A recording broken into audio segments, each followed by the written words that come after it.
All right, so before we get into this, the entire point of this theory is to talk about the Shadowlands, and we have of course spoken about the Shadowlands in depth already, right? We've gone through the Shadowlands and what is wrong with the Shadowlands, but really we now have evidence of this. The evidence comes in the form of the latest Revendreth cinematic. Garrosh really gives us all the evidence we require to see just how broken the Shadowlands is, and not only how broken the Shadowlands is, but more importantly, that Blizzard lied to us. Blizzard lied to us. So what do I mean by that? Well, during BlizzCon, we were told that the Shadowlands is this collection of realms where souls go once they die, and that the most irredeemable of souls are taken to the Maw. This is where they suffer for all eternity.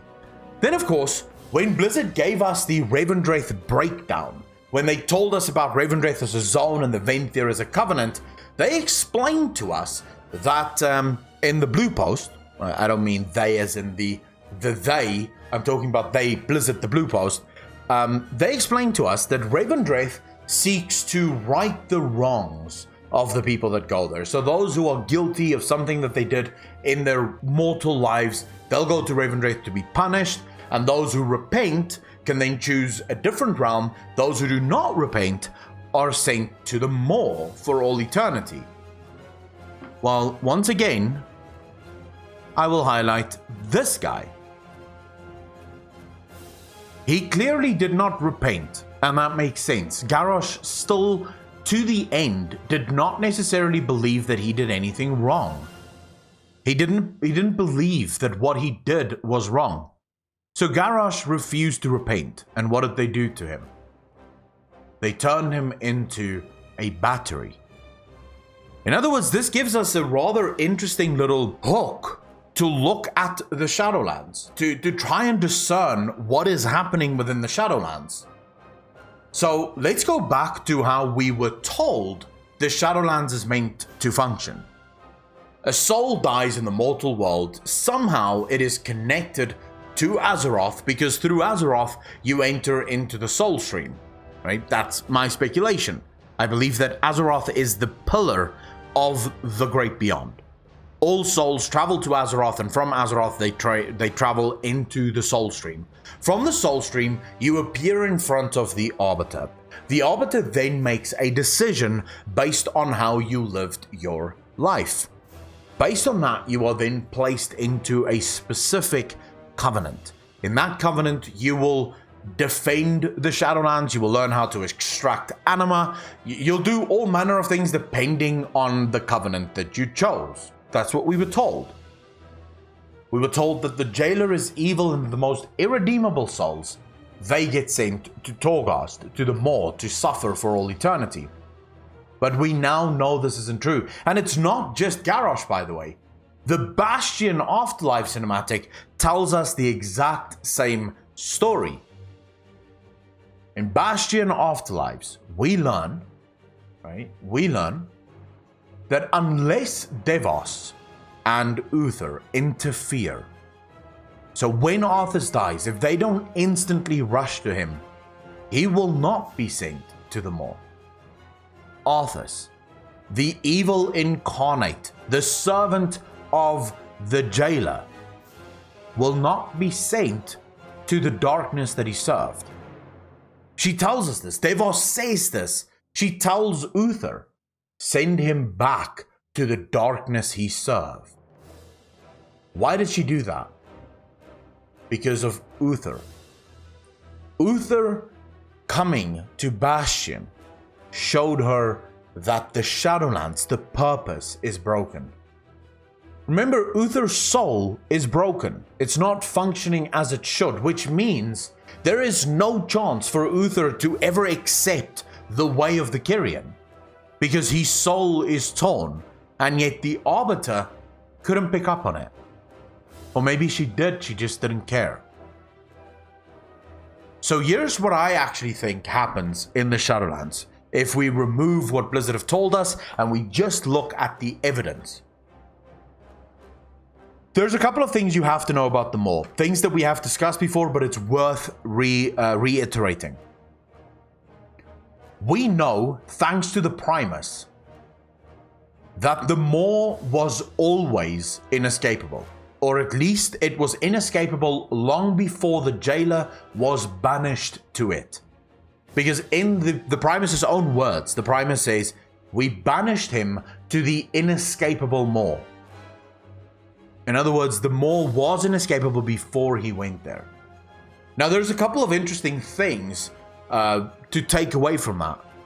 The Maw being inescapable and the position of the Maw, and specifically what the Maw is currently doing in Azeroth or in the Shadowlands, is rather fucking weird. I'll show you guys after this video what I'm talking about, but for now, or after this discussion, what I'm talking about. So remember that. Alex will probably have something on the screen if we decide to use this video on YouTube. The Maw right now is sort of like a black hole. The Maw sits just on the outside of Oribos, and it's continuously like swirling around. It is sucking the entire Shadowlands into it. So it's like a black hole, if you will. And the jailer was banished to this inescapable Maw, which leads me to believe that at some point they had to banish the jailer, if you will. At some point they had to render the Maw inescapable. But for what? Why was it necessary for the Maw to become inescapable? What exactly happened? Now, this is where we get into serious speculation issues, or serious speculation. We are going off of zero evidence, but we're simply looking at the characteristics. What do we know of in World of Warcraft, in the world, in the cosmological universe, that consumes all matter? Void Lords. The way the Maw functions at the moment looks like the Void. It looks like the Void, at least what they explain to us the Void should look like. It is sucking in everything around it. We know another thing that is quite interesting, and that again comes from the Primus's voice lines. The Primus refers to Zuval not as the jailer, but first only as Zuval, their brother. In other words, he was not always the jailer. The jailer is something he became. And I don't think it's a title that he was given, it was more like a punishment. They forced him to become the jailer of the inescapable Maw, the mouth that keeps on feeding.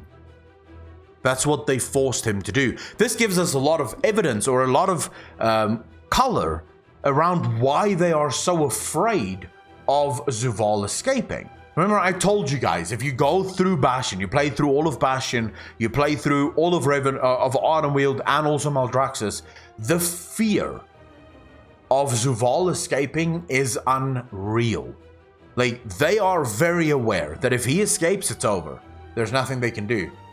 What if the fear isn't so much about him, but how he would have to escape? In other words, if he truly escapes the Maw will feed on everything.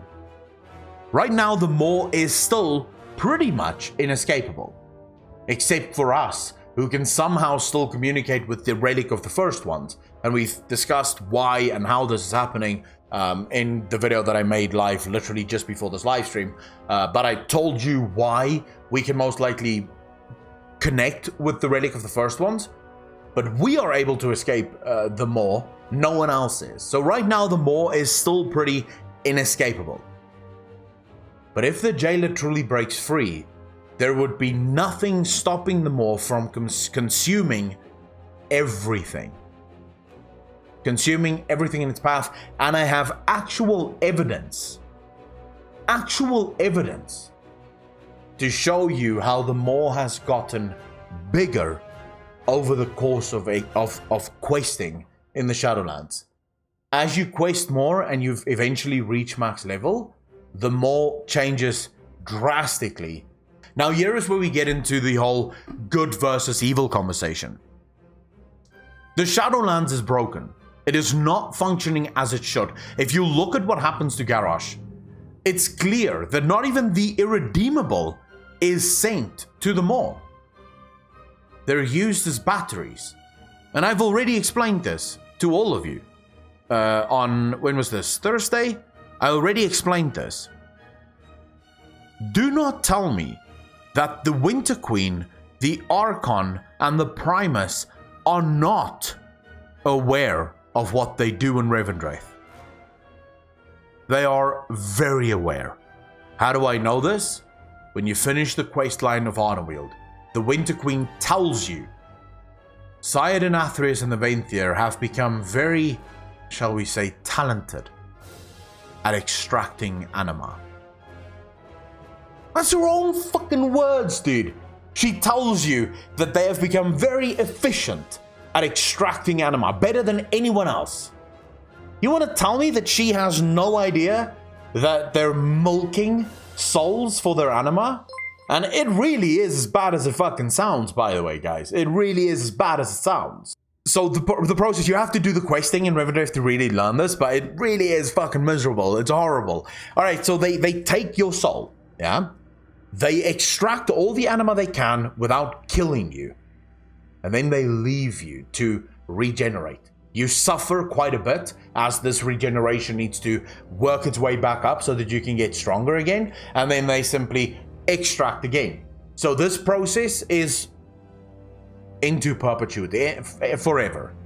They just keep extracting you down and pushing you back up, and then extracting you down and pushing you. So it literally is like a factory farm cow machine where the cows are just milked to fuck until their legs fall off, pretty much. Right? This is what the Vainthier is doing. This is what the Shadowlands is. Do you really question why Sylvanas says this? Do you really question why Sylvanas says this? And so it did, and so she continued. For power sought power, and she would have more of it. Not for its own sake, but to wield it. The unjust ladder of their lives must be dismantled. It's unjust. In other words, Sylvanas says very clearly here, the unjust ladder of their lives must be dismantled. In other words, the way we live our lives right now, and for those of you that's wondering where the fuck does this come from, this is from Shadows Rising, the most recent World of Warcraft book. I just took out some passages that I really like and that I love thinking about.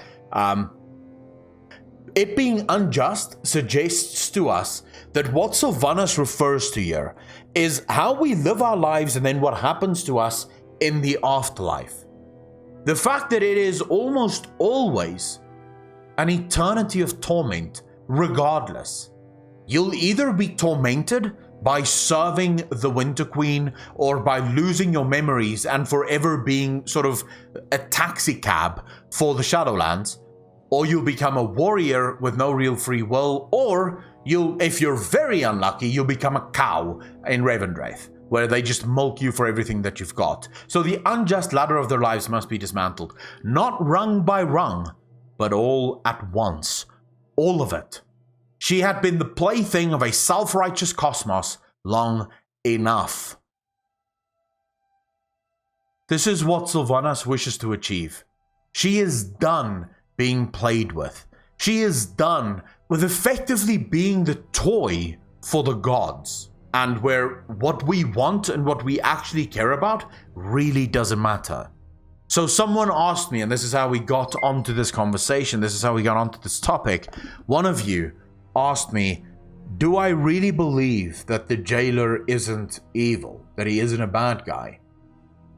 Good and evil are very difficult concepts in games, and I always love using H.P. Lovecraft as an example here. So H.P. Lovecraft was asked if the outer gods are evil, and he said they don't have a concept of evil. They exist outside of good and evil, outside of morality. To me, that is the best example of good or evil in terms of fantasy. When you're looking at a fantasy world, it's not helpful to apply our own morality to that world. It doesn't help anyone. Because in that world, it really doesn't matter whether this is a good thing or a bad thing. What matters is, what is the ultimate goals that they are seeking to achieve here? What is the ultimate goals that they are seeking to realize here? And looking at those goals, hopefully we can say the best we can do here isn't to say this is good or evil. The best we can do is to say, is the end result that they are going for something that I want to be a part of, or no? That really, as far as I'm concerned, is the best way to look at it. Where do I want to be at the end of this? Do I agree with this? Do I disagree with this? But something is definitely wrong within the Shadowlands. It is clear to me now more than ever before that none of what we were told about the Shadowlands is actually fucking real. None of it is real. It's all a massive goddamn lie. Souls do not go to the Maw. Souls were never meant to go to the Maw. Souls go straight to Revendreth that they don't want anywhere else, and those souls just suffer there for all eternity, being mulched by Sidon and his lackeys. That is how the Shadowlands functions, so this gives me even more reason to question the Shadowlands. It gives me even more reason to go, yeah, maybe I don't want to spend my whole life in this area. Now, of course, I could waste even more time in this topic and tell you what I think the Shadowlands used to look like back in the day, why I think the Maw wasn't always inescapable, and all of this could definitely be, you could make this entire topic a half an hour long, but we've done that before.